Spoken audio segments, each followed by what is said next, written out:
vida o en la vida de aquel que escogió con propósito. ¿Cuántos alaban al Señor? Entonces, esto nos debe llamar la atención que Jesús nuestro Señor, el Maestro, fue movido por el Espíritu Santo a un lugar que creo yo que él no sabía que el Espíritu lo iba a introducir. Vemos que el capítulo 2 del libro de Lucas habla del bautismo de Jesús. Jesús fue bautizado, aleluya, en el agua de arrepentimiento, en el agua como pecador, no siendo pecador, para darnos ejemplo a nosotros, ¿verdad? De también un día habernos bautizado en el agua de arrepentimiento por los pecados. Pero había algo en aquel momento el cual no pasó, creo yo que no pasó con estas personas, porque cuando el bautismo de arrepentimiento se llevaba a cabo, la gente quedaba marcado por la letra de la ley, guardar la ley, gloria a Dios, y mejorar sus vidas. Pero no se había visto de que en aquel bautismo de arrepentimiento viniera el Espíritu Santo y cayera en una persona como cayó en el Señor Jesucristo en aquel momento. O sea, el nuevo pacto se cristalizó de una manera poderosa, porque Jesús es bautizado en el bautismo de arrepentimiento como pecador, no siendo pecador, pero entonces posa el Espíritu Santo, que Él lo llena, lo empodera para llevarlo al desierto. Entonces sale empoderado, porque dice que Jesús iba lleno del Espíritu Santo. Jesús fue lleno del Espíritu Santo, y el Espíritu Santo que lo llenó, que lo tomó, o sea, tomó ese lugar, ese cuerpo, tomó esa mente, ese corazón, y entonces ya Jesús no se movía conforme a él, sino se movía conforme a la voluntad del Espíritu Santo, guiado por el Padre. Entonces, todas estas situaciones nos llevan a nosotros a entender una cosa, de que yo a veces me quiero mover por donde yo quiero, pero el Espíritu Santo me guía por donde yo no quiero. ¿Cuántos alaban al Señor? Entonces, el Espíritu Santo te va a guiar a situaciones, a lugares donde tú no quieres estar, pero es necesario que estés, porque hay un plan trazado por el Padre en ti, en ese momento, en ese lugar. Por eso cuando Jesús entonces es guiado por el Espíritu Santo, aleluya, va a aquel lugar. Pero algo que también yo observo acá, en el capítulo 2 del mismo libro de Lucas, que habla del bautismo de Jesús, mira, el Señor movió a situaciones, aleluya, a que Augusto César, aquel emperador, promulgara un edicto de un censo para, aleluya, contabilizar a las personas que estaban allá en aquel lugar. Pero entonces mandó a que cada quien fuera al lugar donde había nacido, a su tribu, en el cual José y María estaban en Galilea, residían en Galilea, pero eran de Belén de Judea. Esto no lo hizo Augusto César porque le dio la gana. Esto no lo hizo él porque le vino sin ganas de buenas a primeras. Dios usó a Augusto César porque había un propósito que él había de trazar, y el propósito tenía que ser acelerado. ¿Cuántos alaban a Dios? Dios acelerará el propósito que ha marcado para ti. Dios hará que el propósito en ti se acelere, porque el tiempo que queda es poco. El tiempo se está cortando. El tiempo queda poco. Cristo vendrá de la noche a la mañana. No sabemos, pero sabe una cosa: el propósito se está acelerando. Levanta tu mano y di gloria a Dios. Y cuando el propósito se acelera, comienzan a generarse cambios.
nosotros con sello dormen, o sea, en la parte humana, como se decía, el sello dormen, tenemos el sello del Espíritu Santo, alaba la gloria de Dios.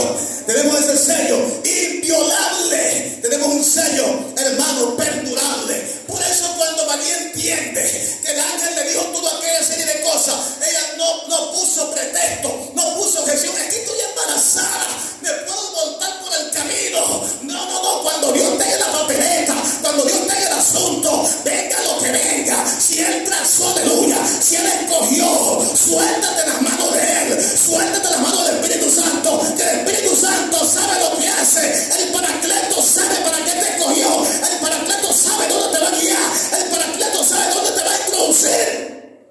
Él sabe. Aunque me parezca neófito, aunque me parezca que no es, aunque me parezca que el lugar no está adecuado, el Espíritu Santo llevó a Jesús, no, aleluya, a un hotel 5 estrellas, no lo llevó a una mansión de lujo, lo llevó a un desierto, hermano, lo llevó a un desierto donde había las fieras, los demonios y todo tipo de cosas inmundas había allí, y Jesús tuvo que pagar el precio para ver la gloria del Dios Altísimo. Hay gente que ha pagado precio, hay gente que va a pagar precio, hay gente que va a ser sacada, aleluya, de la conformidad para ir al desierto. Pero es necesario que el desierto venga a tu vida. En el desierto se aprende, en el desierto gloria de Dios se enseña, en el desierto hay intimidad, en el desierto hay baja la gloria de Dios, en el desierto entiendes la palabra, en el desierto hay hielo. En el desierto. Ahora María entendía. Y María se suelta con José 120 kilómetros. María decía, ay, el propósito se está acelerando. Y María entendió lo que dijo Miqueas 5:2. María dijo, no, Miqueas dijo que el Salvador del mundo iba a nacer en Belén de Judea. Ok, Miqueas lo dijo, eso va a cumplirse entonces. Yo voy en ese propósito, aleluya. Y María va con José y llega a Belén de Judea. Sabemos la historia, pero sabe una cosa, que Dios movió a Augusto César a que promulgara el edicto para que salieran de Galilea.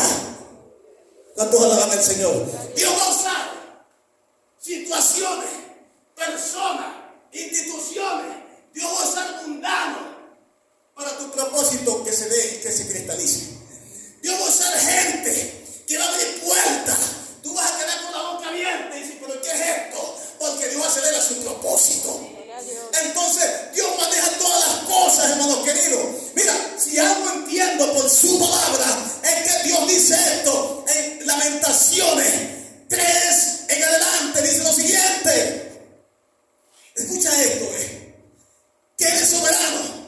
Ningún demonio va por encima de Jesús, ni el mismo diablo va por encima de Jesús. Él se sujeta a lo que Jesús establece. A veces Jesús permite ciertas cosas, pero Jesús está, aleluya, al mando de todo. Por eso dice en Lamentaciones, miren lo que dice esto. ¿Quién será aquel que diga que sucedió algo que el Señor no mandó?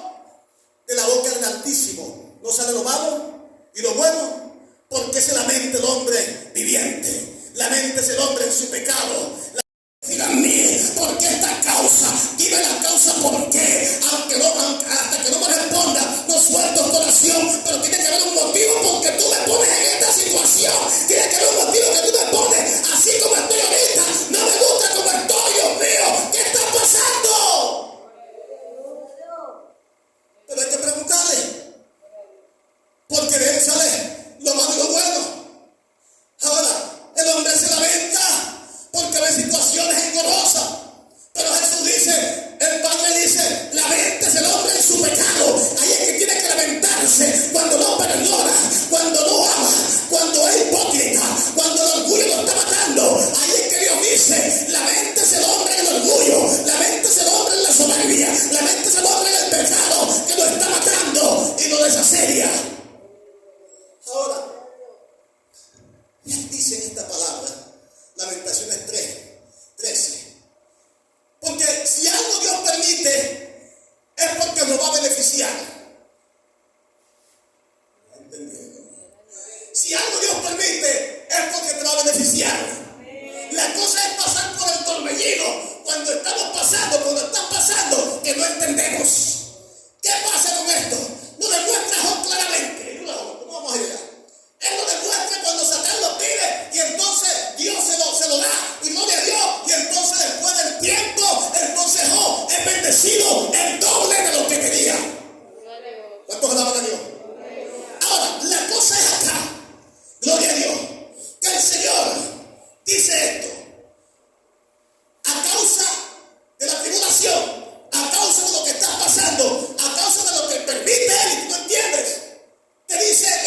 versiones, el 3:31. Porque el Señor no desecha para siempre. Antes, si aflige, también se compadece según la multitud de sus misericordias. Se compadece, pero es necesario que pasemos por ciertas tribulaciones, por ciertos cauces, por ciertos torbellinos, por ciertas cosas que no entiendo, pero algo me tiene que beneficiar, algo tengo que sacar yo de allí, tengo que sacar el contenido positivo. Por eso le dice a Jeremías, si tú entresacares lo precioso de lo vil, yo estaré contigo en tu boca. Sácame lo precioso de lo vil. Tú tienes vileza, pero sácame lo precioso. No quiero vileza, quiero lo precioso que tienes, lo mejor que tienes, sácalo. Yo necesito lo mejor que tú tienes. ¿Por qué? Estamos en un cuerpo que practicó cosas malas. Y aquí estamos batallando con esta situación. El Espíritu Santo, la carne jala para acá, el Espíritu para acá, y hay una batalla constante. Pero Él dice que Él se compadece según la multitud de sus misericordias. Entonces, tenemos un Dios que va a permitir cualquier situación, que va a permitir cualquier problema para enseñarnos a nosotros que de Él es la gloria, que dependemos de Él. No se escapó Jesús. Jesús no se escapó de esta situación. El mismo Jesús tuvo que pasar por esa penuria, por esa oscuridad, por ese momento. Jesús es guiado por el Espíritu Santo al desierto a pelear con la fiera. Y dice aquí, Lucas dice que fue tentado todo el tiempo que estuvo allí. Dice que fue tentado en el desierto los 40 días. No fue cuando salió, fue tentado muchas veces los 40 días. Pero la tentación más fuerte fue cuando sale del ayuno, no de Dios, de aquel sacrificio. Y el diablo no sabiendo más nada que hacer, entonces dice, lo voy a tentar por la palabra, a ver qué sale de su boca. Le voy a tentar su propia palabra. Pero el diablo se equivocó de explotar una neurona. Que él tenía los dígitos espirituales de la palabra codificados. Él no sabía y le quiso poner conchitas de mango. Pero Jesús le advierte que no solo de pan vive el hombre, sino de toda palabra que sale de la boca de Dios. En la palabra está la respuesta, en la palabra está tu vida, en la palabra Dios te ilumina, en la palabra, en la palabra, en la palabra. Pasa tiempo en la palabra, lee la palabra, medita la palabra, escudriña la palabra, explora la palabra, métete en la palabra. Ahí en la respuesta, métete en esa palabra. Si no nos metemos en la palabra, vamos a quedar como trasquilados. Por eso Él dice, por eso Jesús, el enemigo nos tienta por la propia palabra. A ver, el último recurso era la palabra. Vamos a ver si me falla aquí. ¿Cómo era el verbo hecho carne? Era el verbo que había sido hecho carne. Ahora, Jesús en el desierto estaba procesado para el ministerio, para la asignación que era de peso y de responsabilidad poderosa en aquel tiempo. Ahora Jesús, cuando sale del ministerio, una de las cosas que Él no se glorifica a sí mismo. Él no dice yo esto, yo aquello o yo tal cosa. Él glorifica al Padre. Él le da la gloria siempre al Padre. Él siempre glorifica y dignifica al Padre. En Mateo 11:25 dice, te alabo Padre, Señor del cielo y de la tierra, porque escondiste estas cosas de los sabios y los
la gloria sea del Espíritu Santo. ¿Qué yo hice? Yo no hice nada, no he hecho nada. Soy siervo inútil, soy un inútil. Que Él se mueve por su gracia, que liberta por allá, que sana por allá. La gloria